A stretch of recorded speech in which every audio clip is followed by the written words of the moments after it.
When it comes to towing, seeing is believing. That's why Chevy Truck's advanced camera technology offers up to 8 available cameras for 14 unique views, so you can focus on the view that really matters. Chevrolet, together let's drive. Learn more about Chevy Trucks at Chevy.com. Safety or driver assistance features are no substitute for the driver's responsibility to operate the vehicle in a safe manner. Read the vehicle owner's manual for important feature limitations and information. You wouldn't start for my club. Look at you. But for you, you guys have to play him. Oh my god.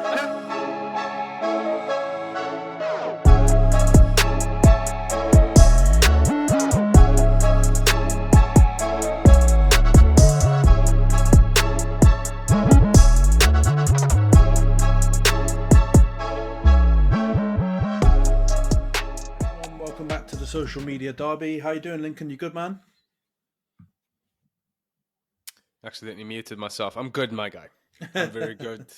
It's been a weird week. People again asking me, where's Jonty? Stop asking me, my guy. Just put one under the armpit. Just poof, leave him slumped over on a bench. Oh man, he's gonna have to go through this editing and he's gonna see it again. Same intro again. Man's done out here. What was that stupid line from Top Boy? That one, like, you got to get him done. What's oh man, you talking that one line? Was it the line where he's like, terrible. "Do you hear what I said? If man busting shots at you and I know about it, it's mad. I'm moving out immediately."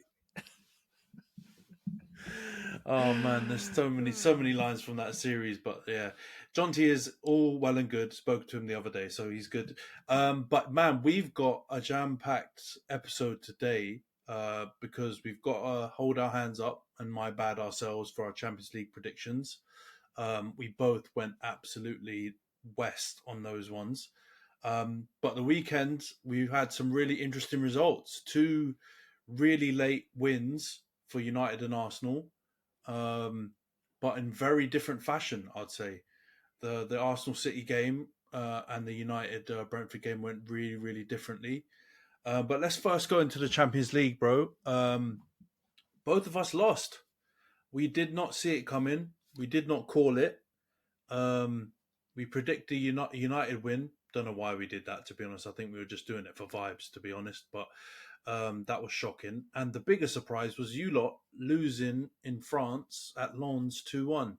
Let's start with that game then first, because you were shouting 4-0 or 4-1 with Jorginho. So, man, crazy debut, crazy prediction. Well, not really debut, but you know what I mean.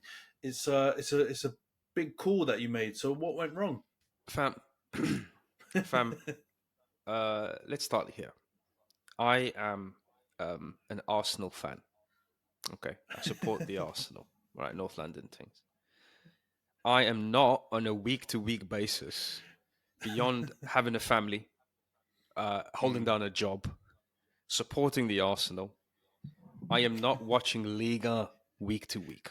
Okay, I'm not one of that. We all have friends like this. We all have friends who are football fans who are like, oh, by the way, Dominic Szoboszlai was the best player I've seen in my whole life. It was like, really, my guy? You were watching Bundesliga or whatever in between following your team full time? No. So, first of all, I've never heard of Lens. I said it. I've never heard of these men. These men came up, and to be honest, full value for their money. I hold up my hands. They're better than us. They pressed us really high. They made it difficult. The fans were super loud and on top of us. And as a result, they deserve to win. So, yeah, I can analyze, but I don't watch all these people. I assumed that we had enough to beat the second best team in Liga. And to be honest, we probably should. However, it's Europe. You go there on a hot European night, anything can happen. And it did. So fair play to them, man. They really crushed it. Yeah. I mean, I think it was a fair prediction, though. I mean, okay, 4-0, 4-1, we were gassing a little bit. But they aren't even second now. They're like, what, they're 15th, 14th in the French league this season, like we were talking about last week. They've gone through upheaval. Like, they're not a big, notable French team. There's no reason that you lot shouldn't think even rotating a few players, you can't go there and get the dub and get an easy victory. But I guess it was just the way it went, because you went up a goal, and then you kind of lost the game really after that. And then Saka also got injured, and then obviously didn't play in the big game yesterday. So it was kind of everything around it that I think made it feel a lot worse than it is. I still think you guys are in control of that group, and you'll still, should be able to qualify without too much trouble. But that's kind of your like one life that you have in the group stages, that you're able to relinquish away somewhere, and you've got to go away to Sevilla. And trust me, from experience, that's not a nice game. I mean, you guys are better than us, but that could be a banana peel as well. So it's interesting. It'll be interesting to see how it goes. I agree with you. They were full value for the victory. I mean, some of their goals were pretty good as well. It's not like you gave up some stinkers or anything like that. So I feel like you guys can keep your head up. I would say that first goal that we conceded from the David Raya kick, which went short. And I want to talk about David Raya a little bit today. Maybe when we get to the United game, we can talk about him a little bit more. Sorry, not the United game, the City game. We can talk about him a little bit more. Yeah.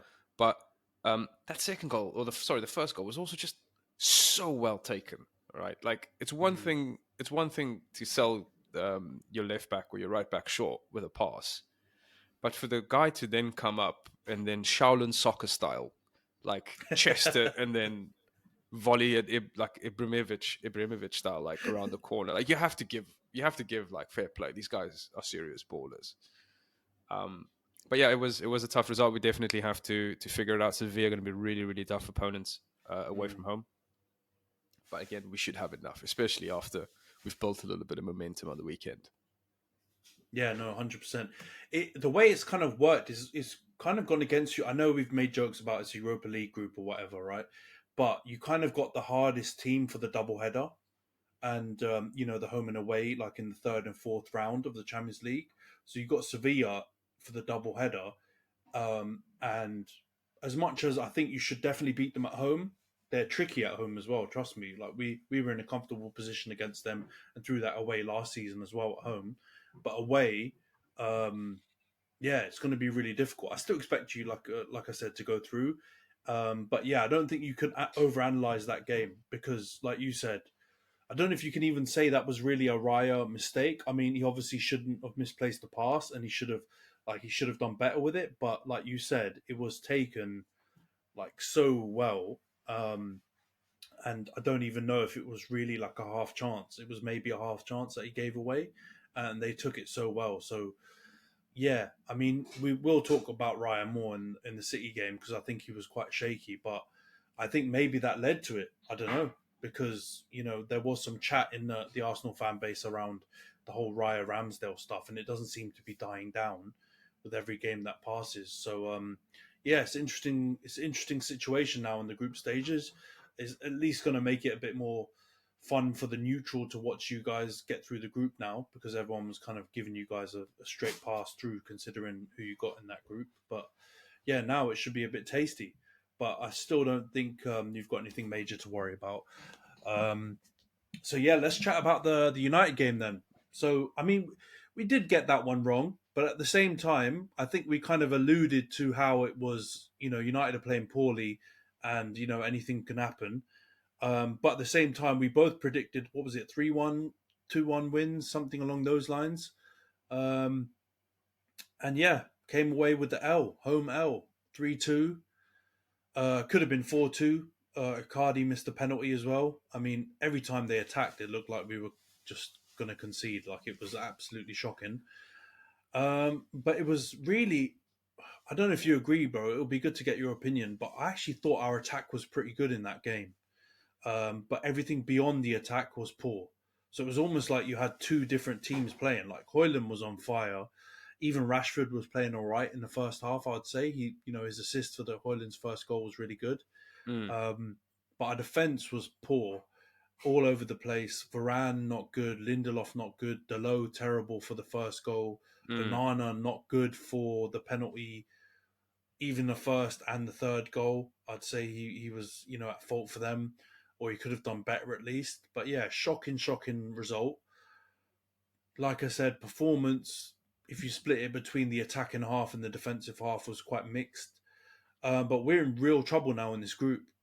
Real trouble, because I don't think we're going to get a result in Istanbul. Um, I think it's debatable whether we could get a result against Bayern at home. It's not looking like it in this form. And I've heard that even Copenhagen are pretty handy, at home. So, bro, it's Man's not looking or looking at sounding Copenhagen's form now as well. Like, good. Mate, where are we going to get these points? You know what I mean? Like the 6 points against Copenhagen, I think everyone banked that already. You know what I mean? And now we might have to go to the bank and try and we might be in arrears out here. So, it's not good. what did you think of the game? Well, I want to take issue with what you said initially at the beginning, even though I think across these two fixtures, the one that happened on Saturday and the Wednesday one, didn't get them entirely right. But I think you'll agree, I got them emotionally right. Emotionally, I got the right results. Because NXG. what did I say would happen? The funniest possible things would happen. And across these two fixtures, that happened. That United game, the United Galatasaray game, is one of the funniest games of football I've seen in a long time. Some of the weirdest, funniest, just bizarre slapstick defending that we saw from United. It was honestly hilarious. Whether that's Zaha scoring, bullying your man off the ball. I think it was Dallo who just completely honestly, he just took him by the scruff of the chest and just pushed him aside. Onana doing weird things. Mate. Conceding the penalty getting missed, and then still conceding. Like, what is he got chipped 5 yards off his line. How does that happen? You know what I mean? How do you get chipped 5 yards off your line? It's unprecedented stuff. And I would argue, even for the first goal, he is kind of. He should do better. He's kind of in no man's land. I'm talking about Onana. Yeah, he's kind of.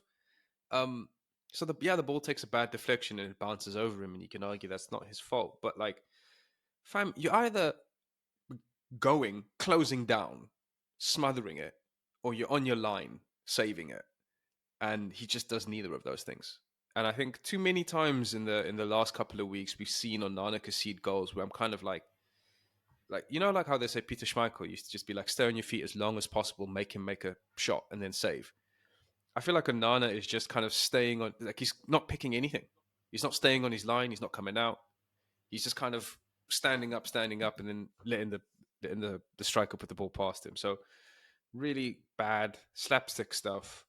Galatasaray were good, but I mean, how good really were they, and how good did United allow them to be?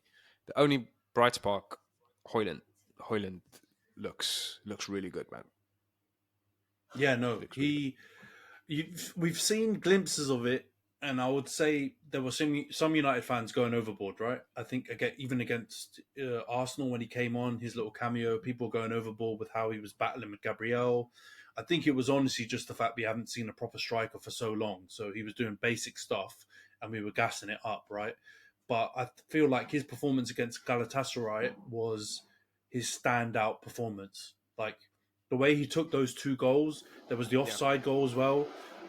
Everything he did was just really, really encouraging. And I think maybe I'm being a little bit unfair to him when I say our attack was good in that game. It was Højlund who was really good. I think Rashford was semi-decent, and that was pretty much it. But it was mainly Højlund that I mean and I'm referencing when I say attack was decent.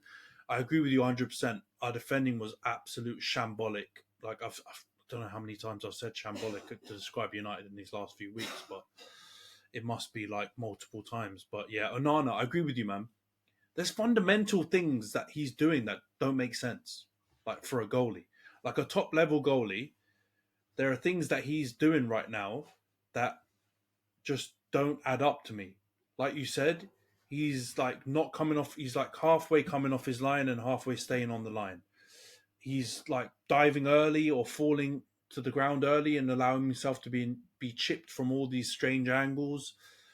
Even his ball playing, that penalty that was conceded, like I heard some other fans like and content creators make jokes about, that should be the time where you should be allowed to transfer a red card from one player to another, because Casemiro didn't. I mean, he's an idiot for making that challenge, but Yeah. it's completely on Onana. He's completely sold, and there's no reason for him to do that. But yeah, I mean, I can't say he's had one game so far where he's done everything to a 6 or 7 out of 10 level. I think every single match that he's played in so far, he's had shaky moments. He could have done better on goals. He's, outright conceded chances and given the opposition a chance to score.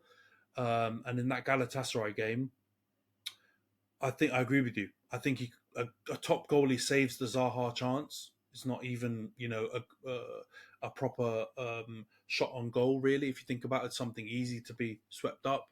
And I don't think the penalty happens and the Casemiro red card happens. I certainly don't think the Icardi chip from 5 yards off his line happens. Like, I just don't think any of those scenarios happen if you have a top goalie in there. Even, a B-level goalie. Because when I say top goalie, people will think of, your Alissons, your Ter Stegens, your Courtois, your Edisons, stuff like that. I'm even saying that level below. I don't even think Nick Pope concedes those goals. I don't think Nick Pope concedes them. I think maybe even Jordan Pickford doesn't concede them. Like, you were on a podcast months back and we were talking about Jordan Pickford to United. Mate, I was saying don't get Jordan Pickford. I've got to say Jordan Pickford would be doing better for us right now than Onana is. So I don't know if that's maybe too reactionary, but he's not looking good, man. Really not looking good. Fam, that is, I think, yeah. Look, I can tell you're hurt, which is why you said these things. Pickford is not the answer. Let me just start there. No. However, but there's really a problem.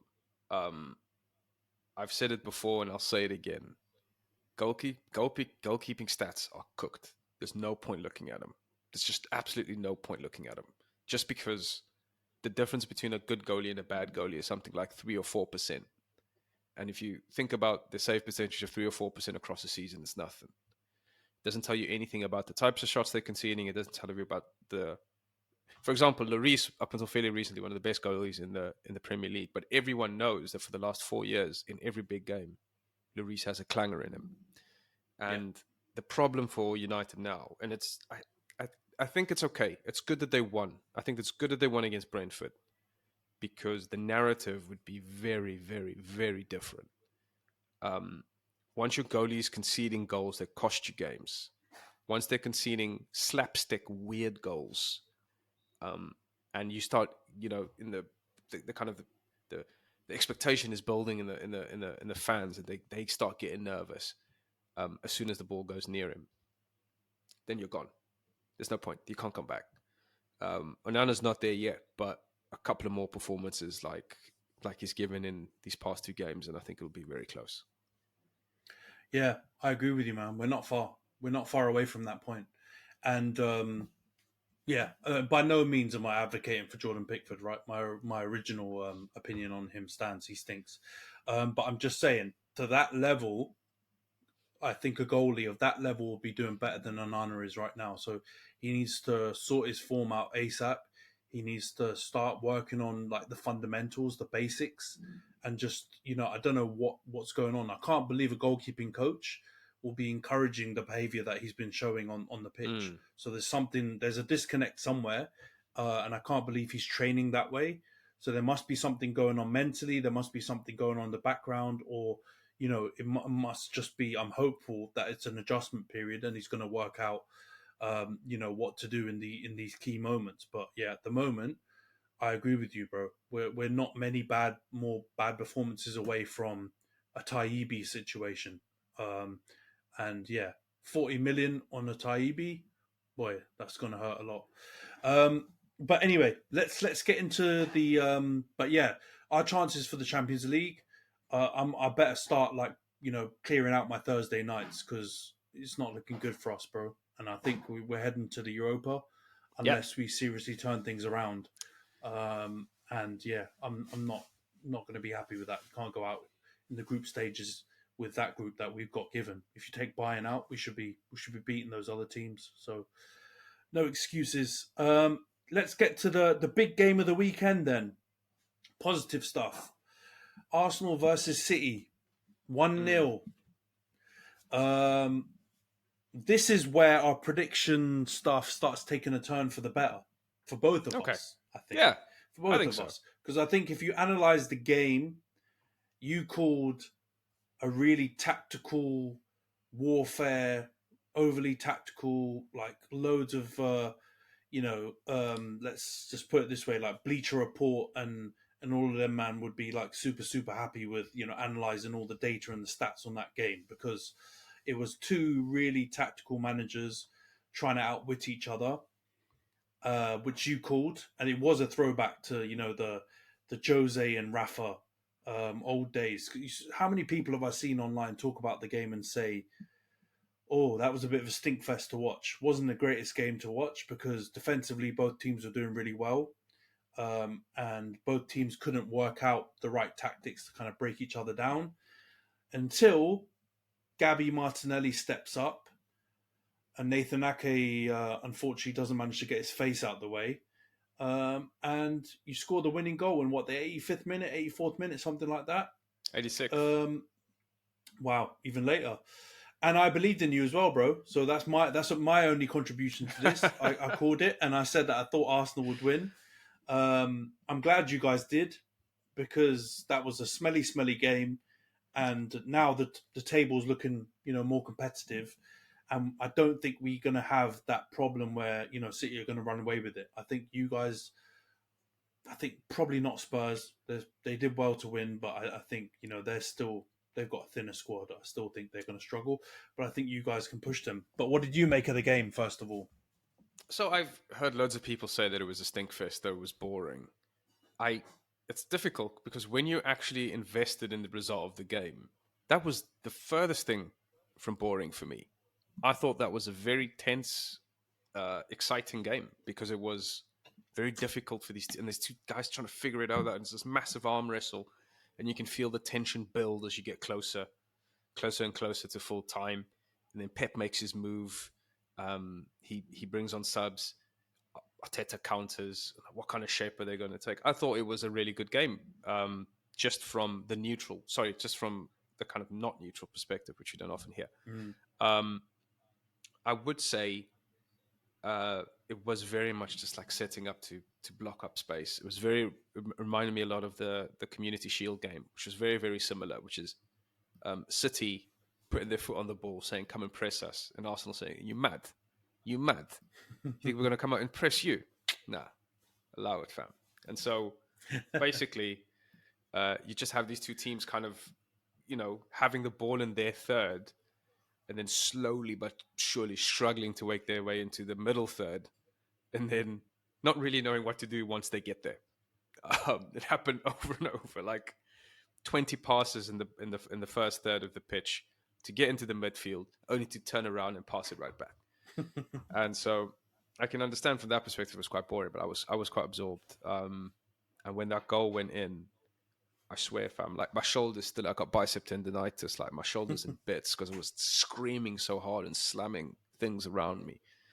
It was a good win. So happy for the Arsenal to come up and just do that and really get that kind of monkey off our backs and just continue to build. And the thing is still, what we always say is, is we're still kind of within ourselves. We're not playing to our biggest potential. We're still so much to go with so many injuries that we have. And so, yeah, very, very pleasing, especially to win without Saka as well. It's fantastic. Yeah, man. No Saka, which a lot of Arsenal fans were very upset with Arteta in midweek for playing him because he's kind of looked like he's had this injury for a couple of games now. So, yeah, he wasn't even in the squad. Martinelli on the bench. Partey on the bench, Trossard, Nketiah, Jesus on the right wing. It wasn't anywhere near your first choice. I would argue probably not even your second or third choice attack. But key, I would say, because I agree with you. I kind of agree with you and kind of disagree with you. I think from the neutral perspective, it was a stink fest, but it wasn't a stink fest in that sense. Like there was nothing interesting to see going on. There just wasn't a lot of chances being given up, Mm. right? And a lot of like what we consider entertaining football is there are some chances, even in one of these big games, and there wasn't really. Like I can think of City's two main chances coming from, that Raya uncertainty corner kind of half clearance situation where who is it? Rice clears it off the line, and then Mm. Ake, skies a chance off the next phase of play. But I can't remember a chance that they had in the rest of the game. And if you take away the Martinelli chance or goal, I can't really think of too many chances you guys had. So if you think about it that way, I understand why people are saying it's a stinkfest. But I agree, it was very much. You could tell it was a top of the table clash, and every little thing or mistake or little misplaced pass or any little kind of drop in the levels was going to cause the other team to kind of have an opportunity to score. And for that, I think their concentration levels of both teams were really, really high. Um, and because of that, it made it a really interesting game to watch. But I agree with you, man. You aren't playing anywhere near your potential. You haven't had your first choice starting 11, I think, throughout the whole season, and yet you're still second in the table or joint top or whatever you want to say, and you've beaten United at home, City at home, and drawn to Spurs at home. So you've had big games in there and you've done pretty well. Just wanted to ask you on who you think the best performers and worst performers were, because I think you had quite a few good, best performers, Mm. or there's a couple of shouts in there. But who do you think did the best from your side? So for the Arsenal side, I think good on the day, Declan Rice. I think it was man of the match as well, if I'm not mistaken. Um, and as well as Jorginho, who I have to say. The thing is, okay, here's the thing about Jorginho. Redemption arc. Jorginho is, to me, one of the most confusing football players in the world. Because Jorginho is... People describe him like, Jorginho does the stuff between football. When football's being played, Jorginho does the stuff between it. Jorginho doesn't press. He just stands in the place where you think he might press. He doesn't play the pass that leads to the assist. He plays the pass before the pass before the pass that leads to the assist. That's the kind of thing that they talk about with Jorginho. And to have... I didn't realize this, but actually Jorginho, Odegaard, Rice is actually a really balanced midfield, because you have Rice offering the physicality and breaking up counter-attacks and stuff like that. And you have you have Jorginho being in the position to receive the pass immediately after Rice has won it back. And he's so good at just kind of knitting things together. And in really big pressurized moments when it's like this, Jorginho can just calmly take the ball, just, okay, everyone calm down. All right, chill out, have a cappuccino. And he just passes it left to right. And he plays so well. So impressed. And then, but for me, the star of that game was William Saliba. I thought he was immense.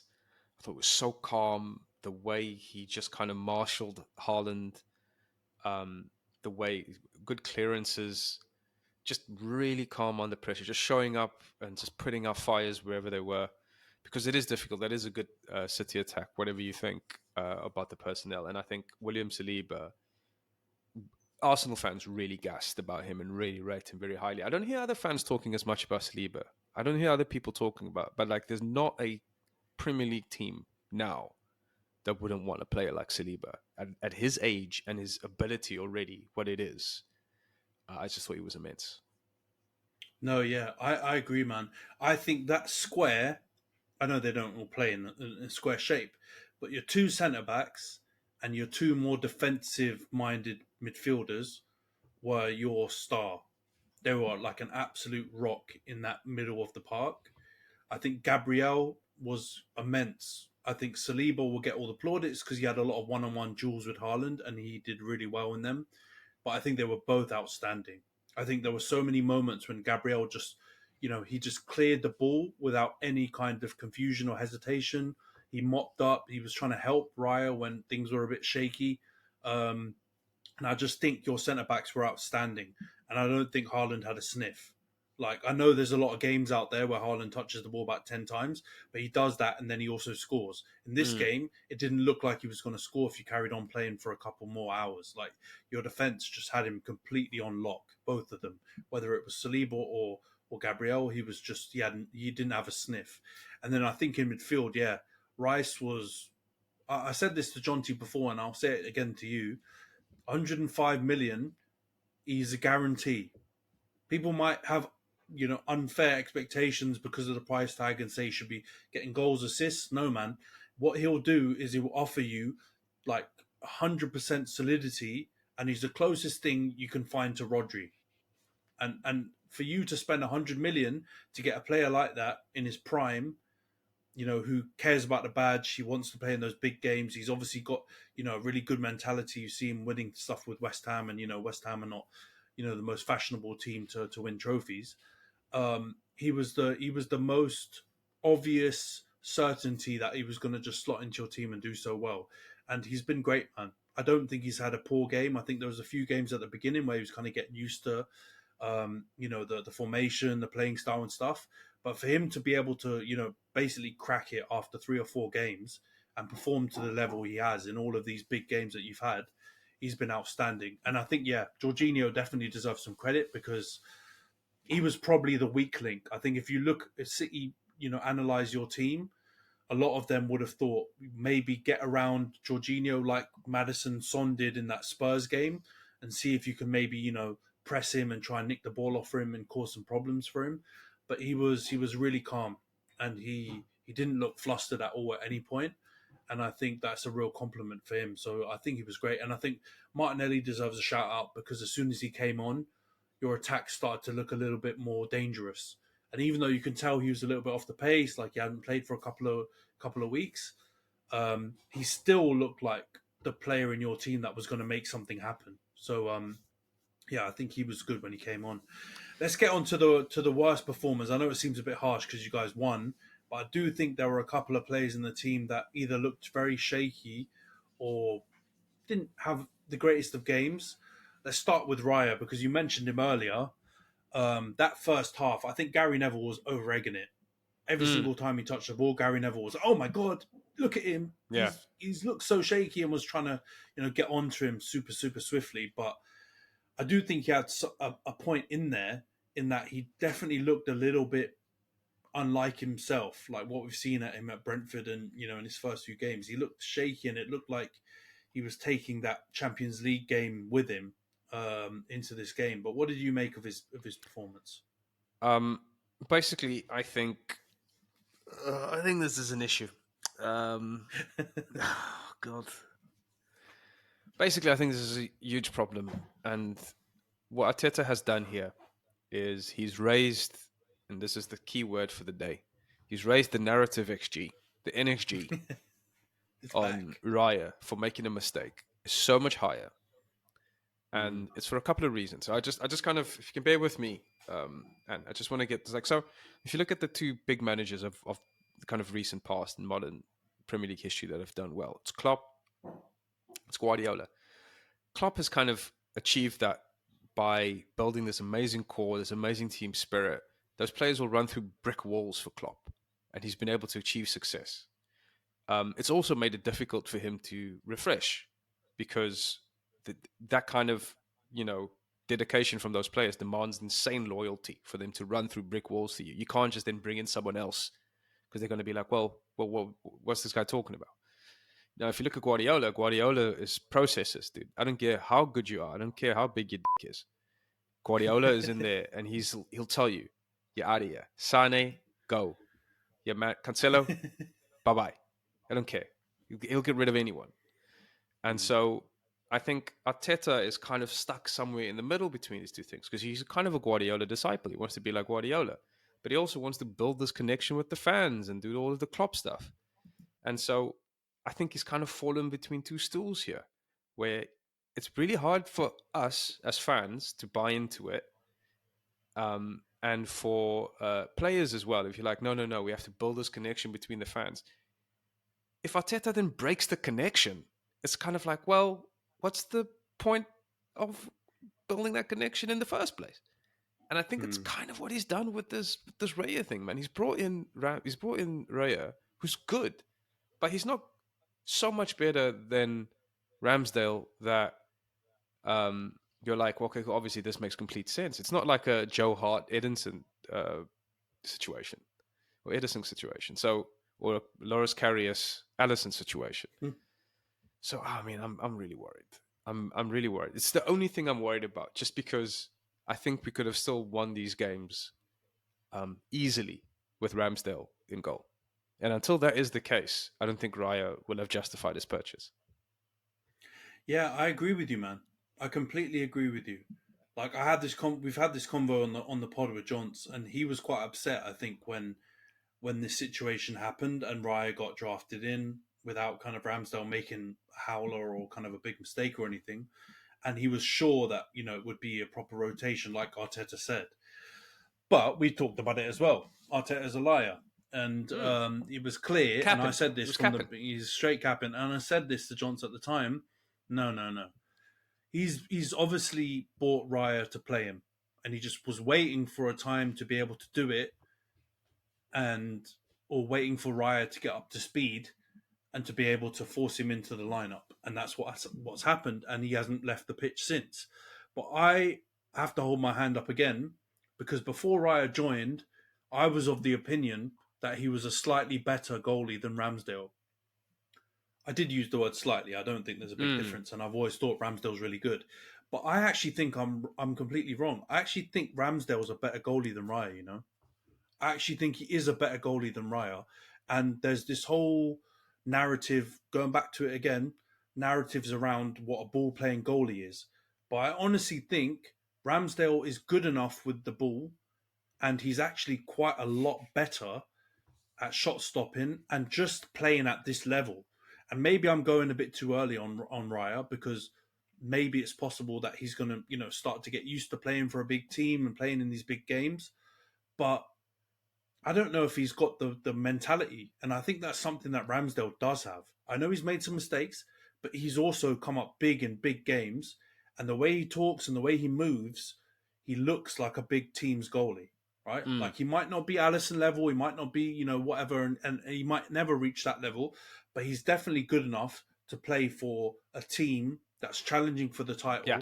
And there's no reason why I think he can't, win a title. We've seen much worse goalies in title-winning teams. Yeah, I'd say he's better than Joe Hart, even at Joe Hart's pomp, and Joe Hart's won a couple of Prems.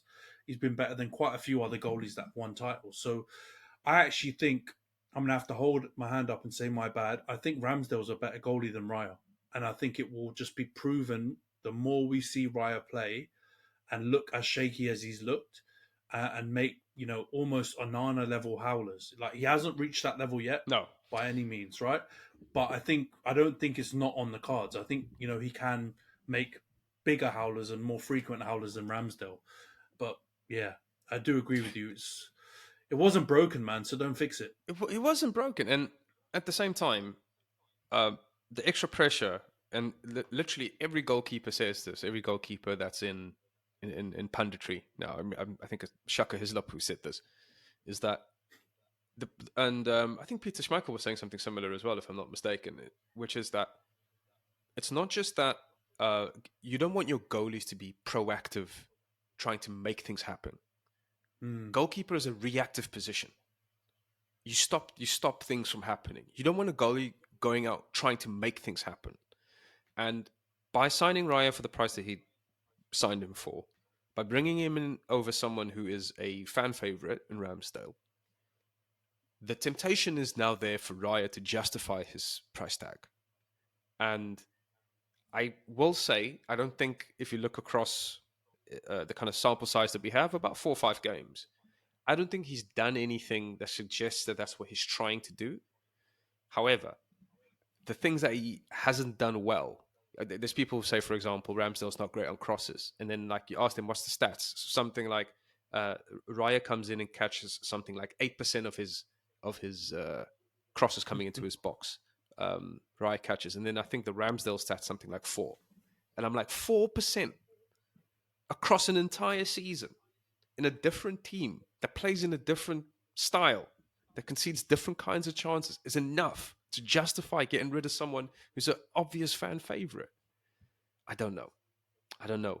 And the other thing I'm going to have to say about this quickly, and I know we have to start moving on as well, but is Arteta's a young manager. He's an idealistic man. It's very rare to have a young manager in your team, especially at a big club. And so you have to understand that he's going to make mistakes. I suspect when the dust settles, we'll say that this was one of his mistakes. As long as he learns from it, cool. We have to go with that. And we have to give him time to make that mistakes as well, which is not something that you say a lot about managers. You say it about a young player a lot. You got to give him time, blah, blah, blah. Arteta's in Europe now for the first time, managing a big club. He's trying to challenge for the second year in a row after falling short last year. So, he's trying to find his identity as a manager, and we do have to give him time. But yeah, that doesn't mean in the meantime you can't be annoyed, which is what I am. Yeah, no, I agree with you, man. And but let's look at the positive side. Raya is signed on a loan with I think there's an obligation to buy if he plays X amount of games, or there's some technicality where he may get triggered into a permanent deal. But who knows? Maybe that's the reason why Arteta's done that deal, because it's kind of an experiment to see, and it's a bit of a win-win. Either Raya does well and you keep him in the team, or you bring Ramsdale back in. And hopefully he performs at the same level. But I agree with you, man. You got to let him make these mistakes. I feel like your fan base struggled at the beginning with the first few, season and a half of Arteta, because that was what it was. But I don't think you can just say now that he's got his team, he's going to be flawless. Like, he's still going to make mistakes. This is his first job. And that first year and a half, 2 years, was just getting rid of the dead wood and the bad apples and trying to create his own squad. So, yeah, let's see. I agree with you. I think I'm fully on board this Ramsdale train now. Now I think it may be. No, I've always rated him, but I thought the Raya thing was, that Raya was going to be a better goalie, and you're just trying to get an incremental, improvement in the team. But I don't think it's going to pay dividends in the end. Now, I think I've seen enough. But who knows? After last week's predictions, you can't trust what I say these days. Let's get into the big incident of the game, really. There was only one major one, I think, and that was the Kovacic challenge, or series of challenges. So there was an argument that he could have got sent off for the initial challenge, which was a bit of a dirty one on Odegaard's ankle. I've heard some people say it was maybe not high enough on his leg, and that's the reason why. But I think there's no... I mean, that one might be a contentious one, right? But the second challenge, he definitely should get a second yellow for that, right? Or do you think, maybe I'm being unfair, or do you think I'm being too lenient? Dude, what are we doing? What are we doing? Like, that first challenge to me is red. Like, straight contact on the Achilles heel. That's a career ender. Like, people snap their Achilles, they're never the same. Like, that's a mad challenge. Okay, you can say he went for the ball.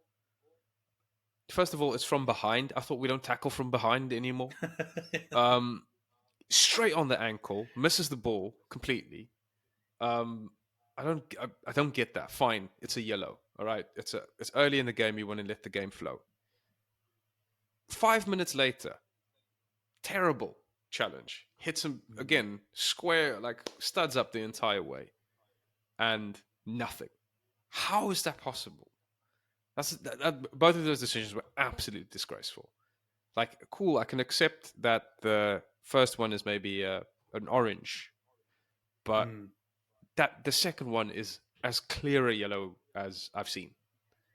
And for him to still be on the pitch is absolutely outrageous. That being said, he wasn't particularly good, and I think a large part of the reason that Arsenal did pretty well is that I think playing Kovacic where they played him that high up made things a little bit easier. But at the same time, I couldn't understand that. What about you? That had to be he had to go, right? Man, I'm so tired of talking about the officiating, man. It's literally like, I feel like we need to have a dedicated segment in the pod every week, and we're going to be filled up with like examples where we can talk about just shocking officiating. Because you'd think a week after the Tottenham Liverpool situation, and all of this talk about replays and everyone going in on the PGMOL, that they would have got their act together. And I agree with you on the first challenge.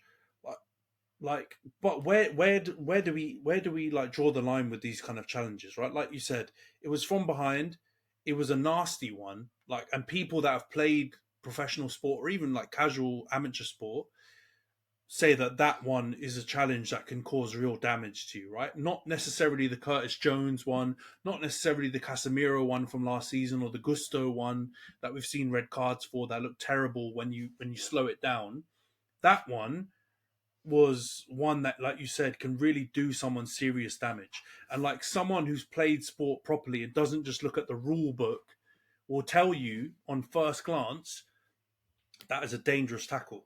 So then if you want to get into the like, oh, it wasn't high up the leg or whatever, and find a little loophole out of there, I think, like, honestly, at this stage, when you've got all of these other examples of red cards, that's a red card, right? But if you bottle it, fine. You've bottled that and you've got out of it and you've looked at the loopholes in the rules. That second one happens like 5 minutes later. And it's not as bad as the first challenge for sure, but it's definitely a yellow card as well. And like, I don't know how he got away with not giving that red card. Even he had a chance with the first one, and the second one's a no-brainer. Like you can get out of the first one with little loopholes, but the second one, it's a second yellow. Yeah, He deserves to second be off. yellow. Like, Fam, what are you doing? If you do that first challenge at Power League, like if you go into someone's, like if you're on someone's Achilles, like 5-a-side, dude, it's on site. Dude, it's a brawl. blickies, dude. It's a brawl setting. Honestly, it's like you'd have to forfeit. Everyone have to get a deposit back, because it would be violence, dude. It'd be blood in the streets. Like, you can't do that. It's such a bad challenge, and for him to get away with it is absolutely outrageous. That's I guess we're going to move on to United relatively soon, but dude, that's like Casemiro won like seven Champions Leagues with that exact situation. Just yellow after challenge after challenge, yellow after yellow, just never getting sent off. But yeah, I guess Kovacic is doing that now. He's got the Fernandinho glow, though, that aura that Fernandinho had for years. People won't talk about it, but yeah, City get away with some wild stuff, man. The amount of tactical fouls they get away with, even when they're not as dirty as this, they're just like, it's one of those unwritten, rules and myths of football that you just get away with everything. Whether it's Fernandinho was kind of like the trendsetter for that in early Pep days.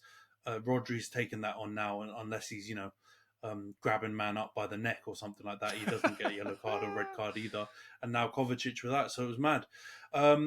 Yeah, let's just wrap up the last few things on the Arsenal game, because I think, big deal, man. You guys haven't beaten them for ages. I know you've beaten them in cups and a few things, but you've finally beaten them in the league. You've beaten them at home. You did it without Saka. I think Odegaard didn't have the greatest game either. I don't think Nketiah was fantastic either. There were a couple of people that went missing, but you managed to do it. Do you think this is going to give you guys a little psychological advantage, or do you think this is just leveling the playing field now against City? What's your overriding feeling now that you've got the W in the bag? I think that was absolutely massive, just because that was kind of the last thing that we haven't been able to accomplish domestically. We've done pretty much everything, I think. I think we've beaten all the big sides. Like, we had the huge block against Liverpool, beat them at home last year, drew to them away. We've struggled.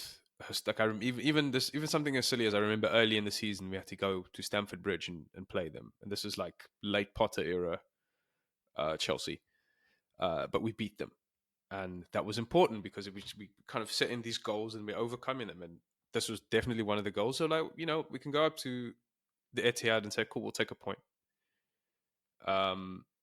We can go up to Anfield and really go for it and all that kind of stuff. So I think it really, really sets us up really well. And as long as, and I think the most important thing is what Papa Wenger always used to say: no, you never get higher than a 7, you never get lower than a 3. Yesterday, the thing that made me happy, and Gary Neville pointed it out, is just happiness, pure joy in the stands. But the players themselves were cool. Job done. Shaking hands. Did it. And seeing that is the most encouraging thing that I've seen, because I think that shows a lot of emotional growth and maturity from this team. I agree, bro. I think Arsenal have grown up. I think you were on this. You were showing real signs of it last season. Yeah, in big away games, in big home games against the Big Six, there were signs where you guys were starting to crack it and you were starting to perform on the pitch. And then, okay, the little wobble happens at the end, but that's going to happen when you're learning and you're growing and you're on this journey. But I think this game was the key one, because beating us at home, you've done that before, right? Beating Tottenham, okay, you didn't get the W, but you did the double over them last season. There's other performances where you guys have proven it, but the City one, we weren't joking and we weren't over egging the pudding when we say they had a hoodoo over you guys, or people have talked about this getting this monkey off your back situation. Like, it was serious. I saw some stat that I think 433 put up where they were like, you could flick through all the times City had beaten you in the league, and it was like endless. I'm not trying to stick the knife in. It was serious, and you guys have managed to do it, and you managed to do it without your best player, or arguably one of your best players. You managed to do it with half fit players, and you managed to do it with this goalie situation being a little bit uneasy, right?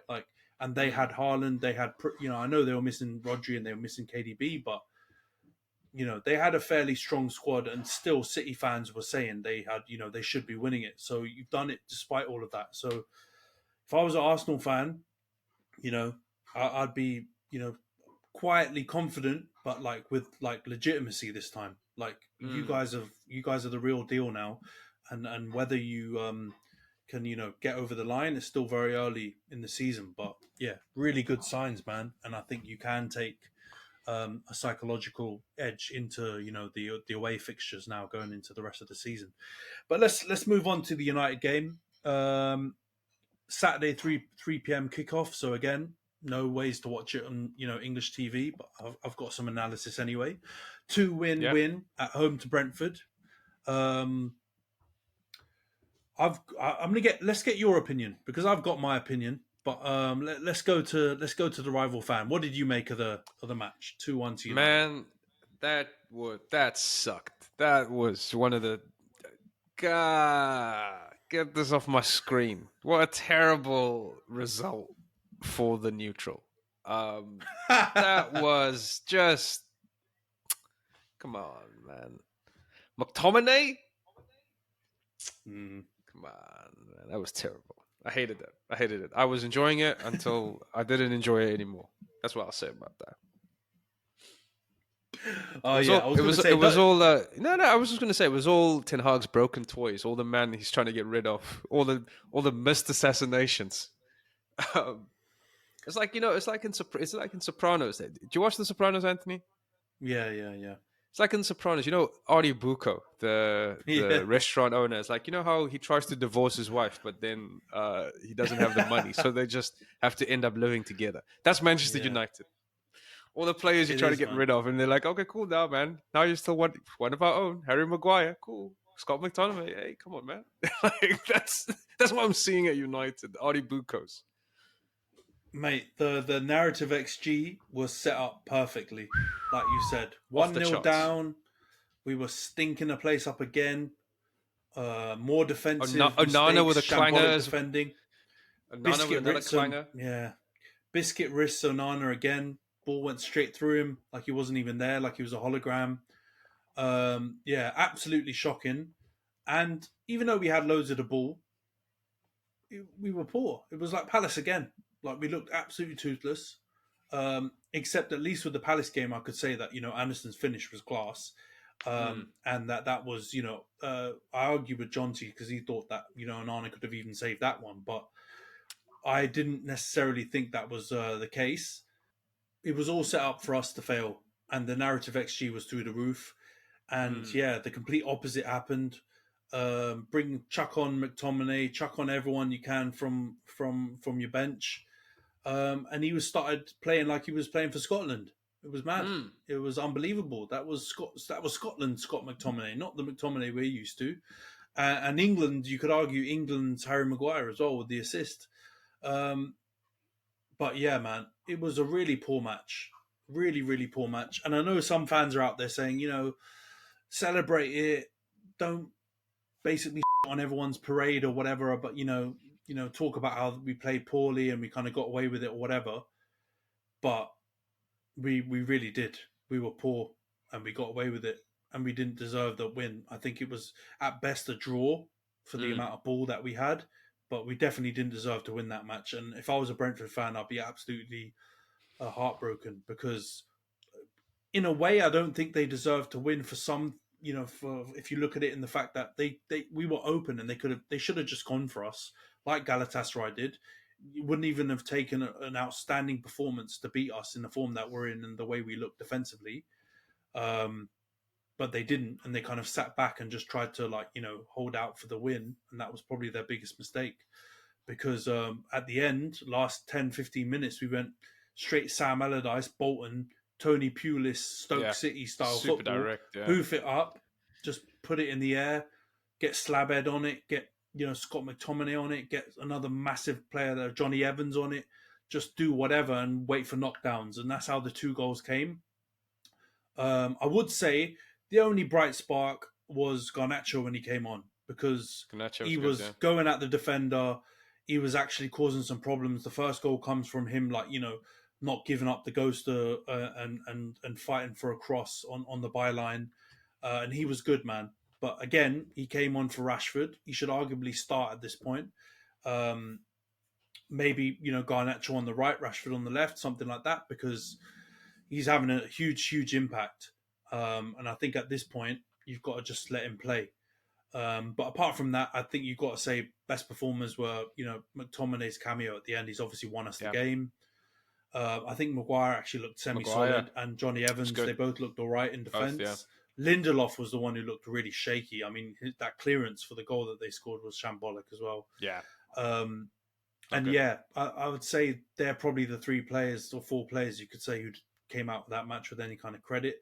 Worst performers, where does it end? I think Bruno was invisible.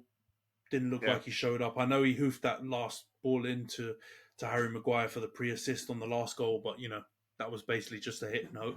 He was poor in the match. I think Rashford wasn't great. Casemiro got hooked at half-time, deservedly. He was poor.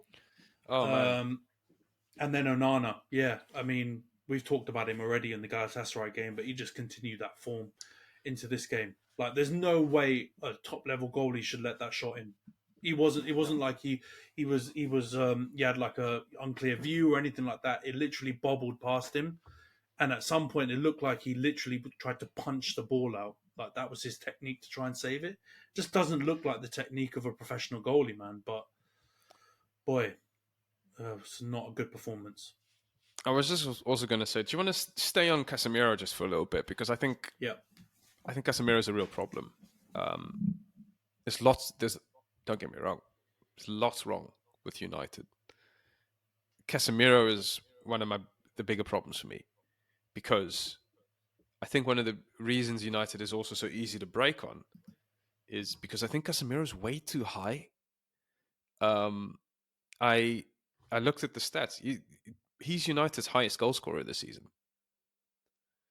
4 goals, 1 assist.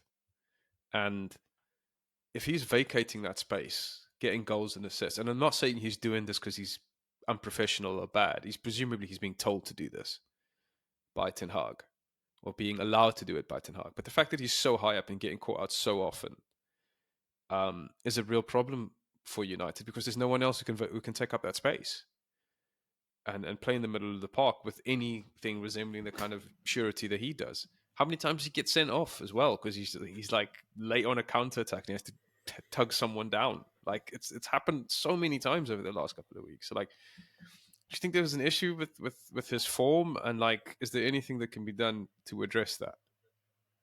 I don't know, man. I think there's clearly an issue there. I think a lot of United fans have looked at his early season form this season and thought, maybe he's just kind of, had a joyful summer and, gone to 1 or 2 Brazilian parties or something like that and enjoyed himself a bit too much. And he's just going to take a little bit of time to getting to full match fitness. But that can't be used as an excuse now. He is seriously a problem in our midfield because not only is he getting just bypassed with ease, he's also been poor on the ball. And like whatever, you score a few goals in garbage time against Bayern Munich, you score a few goals in the Carabao Cup or whatever, great, fantastic. You're not going to hear me complain to see a United player score a goal. But the key function of a midfielder, and Jonty and I have argued this, whether he's a DM anymore, whether he's a box-to-box or whatever, but whatever midfielder you classify him as, he's not doing his job. Because if you look at him defensively, he's getting run past like no one's business and being forced to make terrible tackles, not only because Onana's sold him, down the river, but because also a lot of the time he's also been positionally all over the place. And a lot of the time it's also he's got to look at himself. Like he's been, like you said, too high up the pitch, not reacted quick enough, not been in the right position altogether. And so he's just been run past with complete ease. And then if you look at him on the ball, like that first goal also starts from him giving the ball away, just completely needlessly. Like that pass was never on, and he goes for it. And I think there were a lot of United fans in the early part of Casemiro's United career said, "Wow, we didn't know he was so good on the ball because he's done a couple of crossfield passes, done a few pings here and there, but he's not a controller of the ball." And the simple fact is, we've got to look at our midfield now. And we've got to really analyse what we do going forward. Because, okay, Casemiro's not the holder. Maybe that's not the end of the world. We've got Amrabat. We can maybe ask him to do that. I think he can do it to a fairly good level, or at least a good enough level. But then if you look beyond that DM, we don't have a controller over the ball other than Eriksen. And Eriksen's not physical. We've talked about that. He can get pushed off the ball easily. So you need to have someone who's physically strong enough and is robust enough to, carry the ball and not get shrugged off the ball very easily. But you've also got someone who just is able to make good decisions and has the technical ability to spray passes around and not give the ball away so often. And I don't think Casemiro fits in either one of those boxes anymore, man.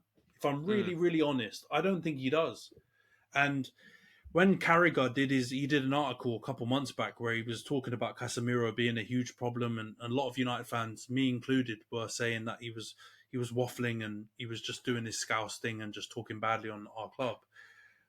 But at the moment, man, I hate to say it, but he might have been onto something, and he may actually be right in that we've locked in Casemiro for another 4 years or whatever, and he's on the decline.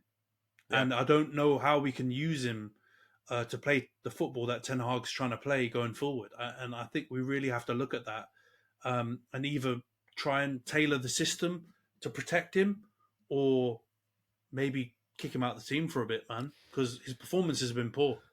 So you've got to have the same energy that I want to put towards Onana and other players and Maguire in times gone by, and McTominay who've performed poorly, and put that towards Casemiro if he's not living up to it. And at the moment, he's not, man. He's not. No, I mean, Casemiro is probably the best of the kind of aging superstar signing that I've seen in recent years. Like whenever clubs sign a kind of aging superstar, you know that there's a kind of shelf life on this. And I think, to be fair, because he was good last season, like to be fair to Casemiro, he was a really good player.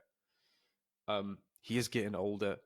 And if you look around the Premier League, what every other kind of club has done is they've made huge investments in their midfield to the tune of, 100 million plus for Arsenal, for Chelsea, lots of money spent at Liverpool.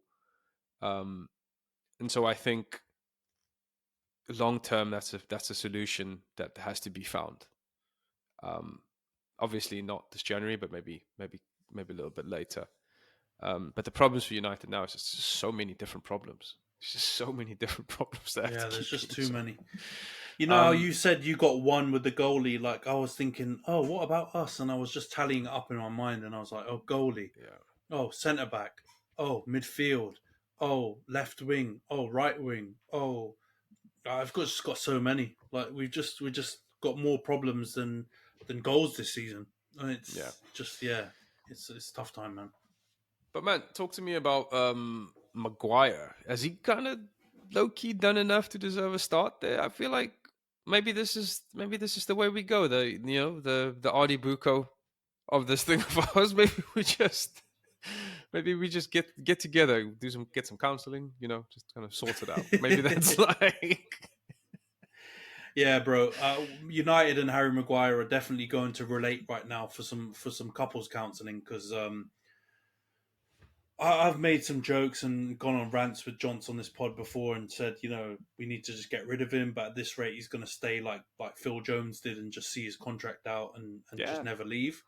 And at this point, I really think that's what's on the cards. And sadly and weirdly enough, like we don't have options right now. Like with the injuries we have and the form of some of our players, like other players, like Lindelof's been atrocious in the last couple of games. And he's our only fit centre-back apart from Maguire and Evans. So what option do we have? We're going to have to play Maguire and Evans. And to be fair to them in this game, they actually worked and they actually did all right. And they didn't get exposed too much. But to be honest with you, man, that's just a ticking time bomb. Yeah, like, it might not have exploded in this game, but it will explode. And like we've seen enough of Harry Maguire that we know he's not good enough. So, okay, maybe he's earned a starting position for now, but it's completely conditional based on the situation we're in. Like if we had Lissandro and Varane fit, he wouldn't touch the pitch.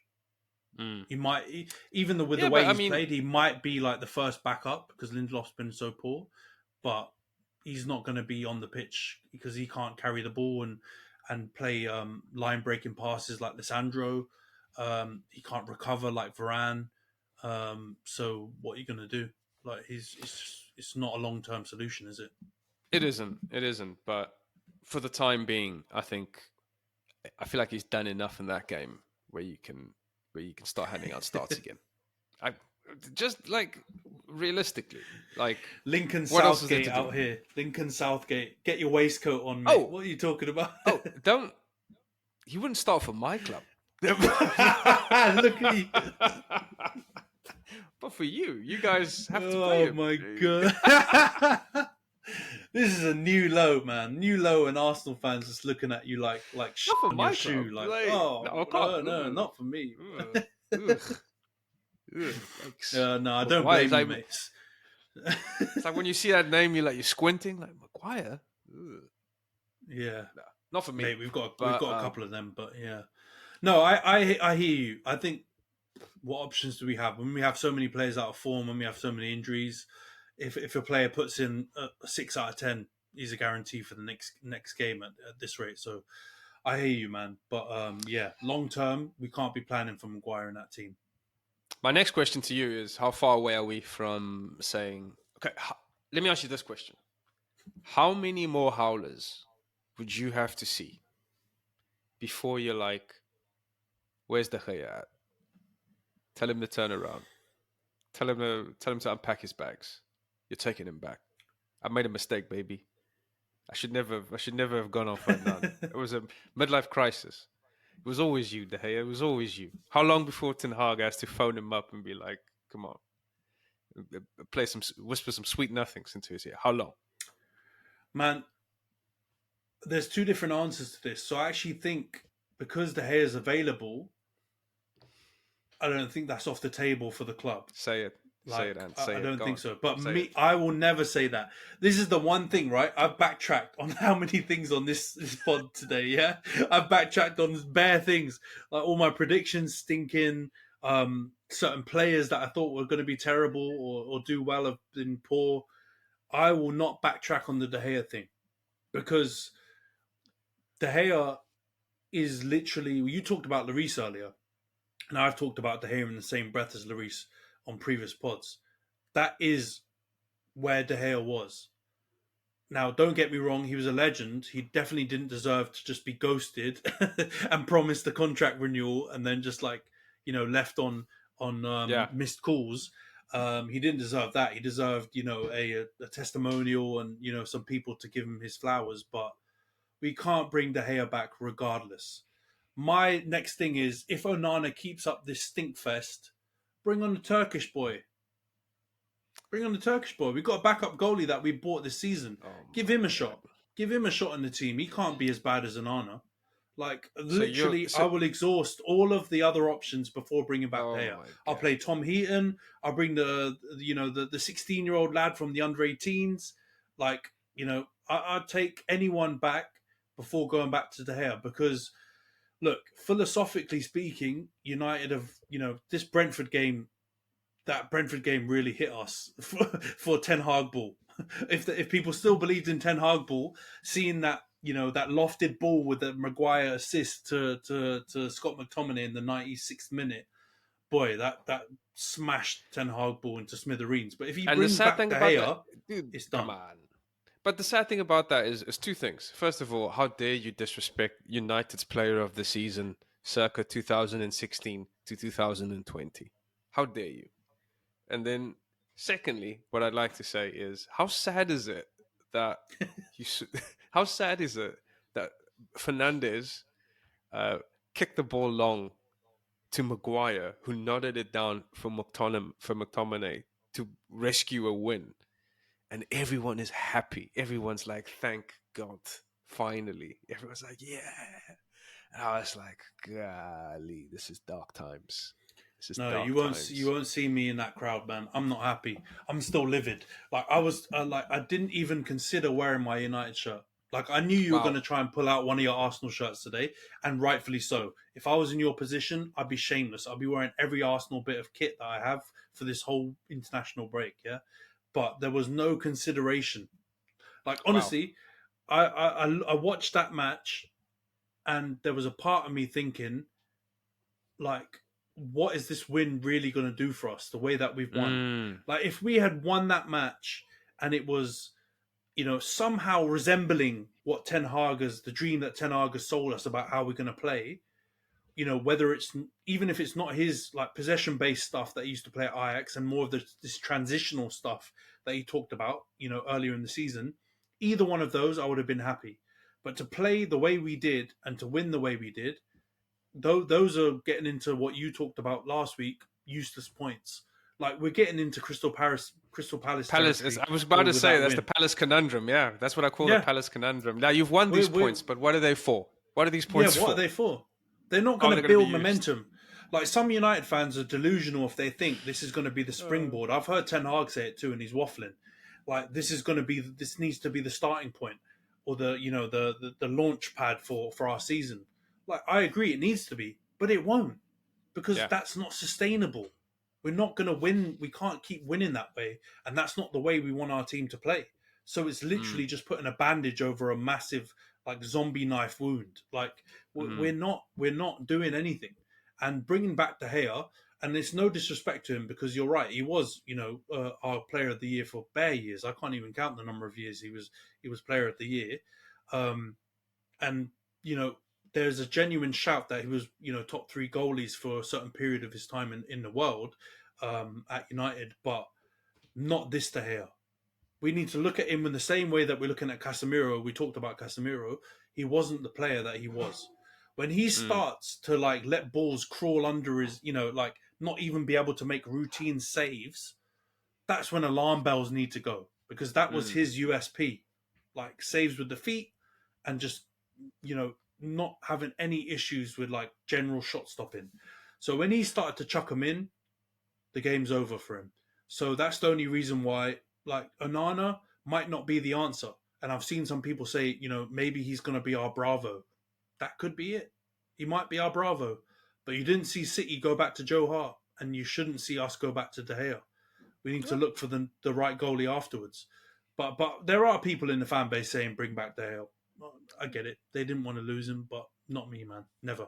Aye, fair play, fair play. Just thought I'd know. Thought I'd ask. Yeah, yeah, cheeky. I knew you. I knew the De Gea shout would be thrown in after. It's logical. Onana can't keep making these clangers, and you're gonna have that question asked, aren't you? Eventually, yeah. I mean, look, I'll see how it goes. I think there's loads of keepers that you could kind of be an improvement. The problem is just if Ten Hag Ten Hag clearly needs Onana for build-up reasons, but he's not building up well enough to justify it now. So yeah, it's getting into a bad territory. We'll see how it goes. Yeah, no, definitely, man. All right, man. I think we can wrap up the pod here because obviously we're heading to international break. No Nice. real football that we're going to be interested in watching anyway. Glad. So when we come back, who you guys got when we come back? I know Chelsea. United or Chelsea. Okay, is it at Emirates or Stamford Bridge? Let me check actually, but my gut says it's at Stamford Bridge. Yeah.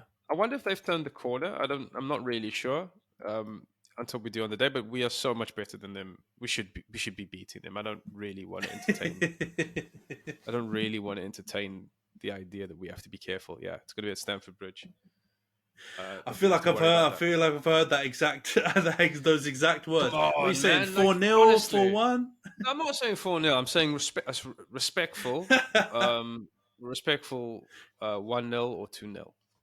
Okay. They should not be scoring on us, straight up. Really? They've looked, I mean, like you said, I don't know if they've turned a corner because Chelsea are just a weird enigma of a team. They've got so many young players. I think they're just going to be just like, their results are going to be all over the shop. No, but they've had two good wins, scored 4 against Burnley. I know Burnley give up goals to everyone, but, you know, I don't think it's beyond the realms that they score. That that Arsenal defense is so good. And I'm Raya sorry, chucking one in? Anything can happen, but that shouldn't happen. But as I was saying to someone else as well, and this is a man who's lived through, I lived through the Mustafi era. Okay. I lived through the Liechtenstein era. The difference it makes, and I know this is like a men's mental health thing that I want to say. The difference it makes when your team has a good defense, I can't explain how good it is for your mental health. Just to have 5 guys in front of your goal, just calmly stopping things going in. I send emails better. My commute's better. Like I feel like I don't binge eat. Like just the idea that my defense is just knitting stuff together is so good, dude. If you can,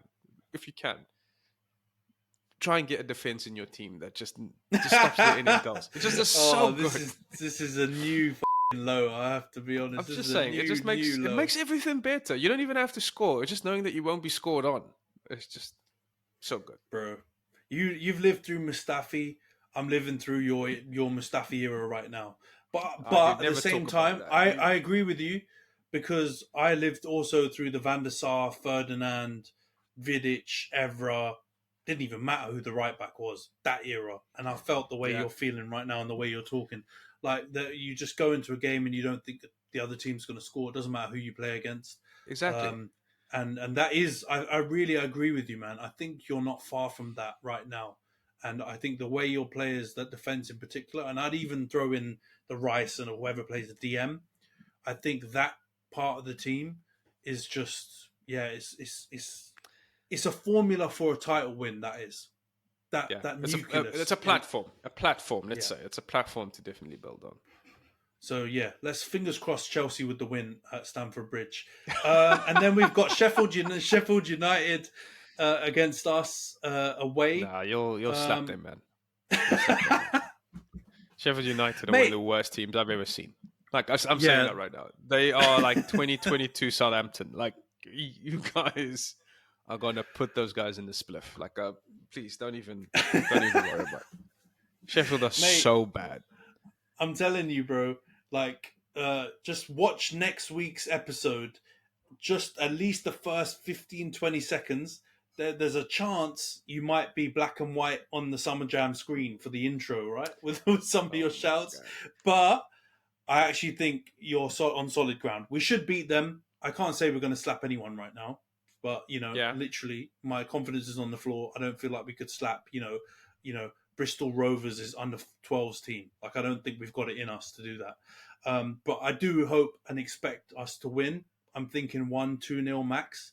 Wouldn't be surprised if they scored, Onana attacks. So it could be 2-1. It could be, 3-2, something like that. But yeah, Sheffield United are poor. I think there's one team that's worse than them in the league, and that's Luton. But apart from that, they are the worst team, Terrible. or one of the worst teams in the league. And they're a certainty to go down. So, I would expect us to win too. But yeah, let's hope both of us are not on the Summer Jam screen, because the way United are playing, I don't think we're a certainty for any of that. But yeah, anyway, we've got ages till those games, so we can do another preview closer to the time, because you never know. There could be some injuries, there could be some changes after the international break. But thanks for coming on, Lincoln Man. This guest co-host in a couple of weeks has been sick. I've laughed so much more on this pod than with Johns. Don't tell him, but you'll see this pod anyway when it comes out. I feel like I'll hear that. He'll hear that when he has to. Like you say, I won't warn him though this time. I'll let him just dig through it and find it. You'll be the only person I've ever heard cancelled by his own editor, on his own podcast. Beep. Yeah, and I'm not swearing. But no, it's been sick. It's been sick having you, man, co-hosting, and we'll have to try and get you back on more frequently through the season, because I think you're a level-headed Arsenal fan that we need sometimes to be around, Jonty, to just keep him, positive, because I can see him thinking of some negatives even off the back of this big victory that you had. But it's been sick having you on, man. That's been great. Thanks so much really for having me on, man. It's really great. Yeah, no, it's been sick. For those of you watching on YouTube, thanks for watching. Obviously, please subscribe to the channel. Like the video if you can. Share it with your friends. Let us know what you think of our takes on the big results in the last week. Should we bring De Gea back? Is Onana finished? Is Harry Maguire a certainty at centre-back? Is everything fine at United now? We won. Is it all good? Is it all gravy? Are Arsenal going to win the league? Do you think City are in crisis? Let us know what you think. Just keep them in the comments. We'll reply. For those of you listening on Spotify, Apple, or any other podcasting platform, make sure you follow the podcast. Give us a review, 5-star review on Spotify if you can. It will really help us. And before we end the podcast, I just want to say RIP to Lady Kathy, Alex Ferguson's late wife, who passed away in the last couple of days. It was kind of written in the stars that a Scotsman was going to score the winning goal for United, fresh off the back of that. So, banter aside, big up her, and, thoughts go out to Sir Alex Ferguson. 100%. Because, that's a tough thing to go through. But when the podcast here, thanks a lot, Lincoln, and we'll see you next week. Peace.